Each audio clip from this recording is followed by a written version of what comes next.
வணக்கம் மக்களே, welcome to our channel Bommi பொண்ணு விளாக்ஸ். ஆடி மாதம் வந்தாலும் வந்துச்சு, ஒரே ஊருக்கா போகிறதா இருக்குது. ஒவ்வொரு வாரமும் எங்கன்னா சுற்றிக்கிட்டே இருக்கேன். இந்த வாரம் ஞாயிற்றுக்கிழமை அம்மா வீட்டில் குலதெய்வம் கோவிலுக்கு பொங்கல் வைக்கிறாங்க. எல்லாரும் குலதெய்வத்துக்கு பொங்கல் வைக்கும்போது கலந்துக்கணும் அப்படின்றதால தான் ஞாயிற்றுக்கிழமையில வைக்கிறோம். எங்கள் வீட்டை பொறுத்த வரைக்கும் எங்கள் அப்பா தான் பெரியவர். ஸோ அவருக்கு அடுத்து 2 தம்பி தங்கச்சிங்கெல்லாம் இருக்காங்க. இந்த கோவில் தாங்க அம்மா வீட்டு குலதெய்வம். அதாவது செய்யாறுல திருவோத்தூர் அப்படிங்கிற இடத்துல இருக்கிற ஸ்ரீ அருள்மிகு காங்கியம்மன் ஆலயம். என்னை பொறுத்த வரைக்கும் ரொம்ப ரொம்ப ரொம்ப அழகான கோவில், அமைதியான கோவிலுங்க. போய் நின்னாலே அவ்வளோ அமைதி இருக்கும். அந்த அரசமர காத்தோட சத்தம் மட்டும் தனியா கேட்கும். அந்த அளவுக்கு அமைதியான கோவிலுங்க இது. நாங்களும் நல்லபடியா பொங்கல் வச்சுக்கிட்டு இருந்தோம்.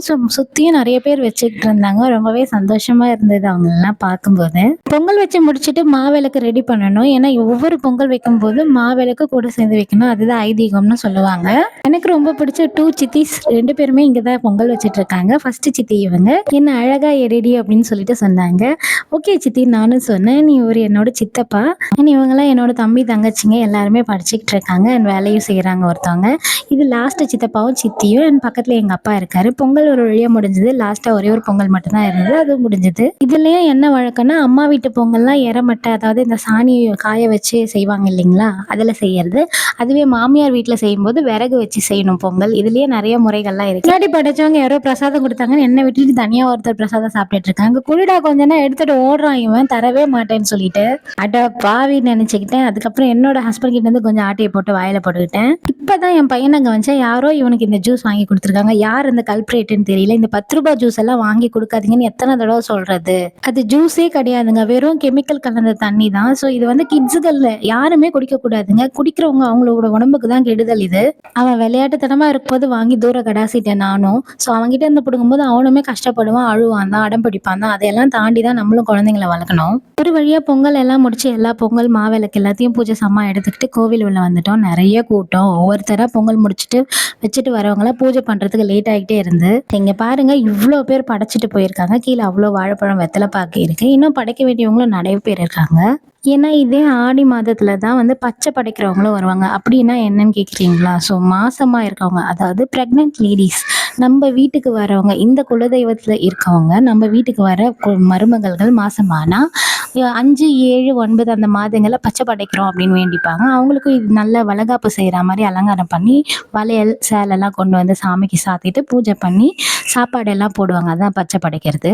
இப்படி செய்யறதால தான் வீட்டுக்கு வர தாயும் செய்யும் நல்லபடியாக வருவாங்க அப்படின்ற நம்பிக்கை. ஆனால் உள்ள எல்லாரும் காலி ஆயிடுச்சு இடம். அதனால நாங்களும் எங்களோட பூஜை சாமான்லாம் எடுத்துட்டு உள்ள போயிட்டோம். நாங்கள் கொண்டு வந்த பிரசாதத்தையும் அங்கே வச்சு படைச்சிக்கிட்டோம். படைச்ச பூஜை சாமான்கள் பழங்கள் எல்லாத்தையும் எடுத்துக்கிட்டு கோவிலை சுற்றி வந்துட்டு ஒரு இடமா உட்காந்து அங்கே கொண்டு வந்த சாப்பாடு எல்லாம் ஷேர் பண்ணி சாப்பிட்டோம். நாங்கள் இதே ஊருன்றதால நாங்கள் சாப்பாடு கொண்டு வரல. அம்மா பொங்கல் மட்டும்தான் வச்சாங்க. ஆனால் மற்ற சித்திங்க எல்லாம் சாப்பாடு கொண்டு வந்திருந்தாங்க.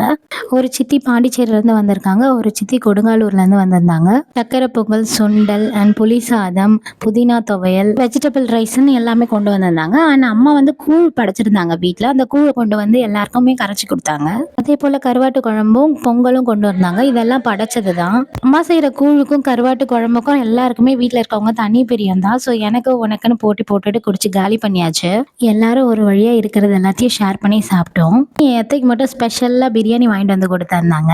பாண்டிச்சேரியிலேருந்து தங்கச்சி குழந்தையெல்லாம் தூக்கிட்டு வந்திருந்தா. நான் என்னோட குழந்தைய தூக்கிட்டு போயிருந்தேன். ஸோ மாற்றி கொஞ்சம் விளையாடிட்டு இருந்தோம். அதுக்கு என்னையுமே எனக்கு அவளையுமே ரொம்ப பிடிக்கும்.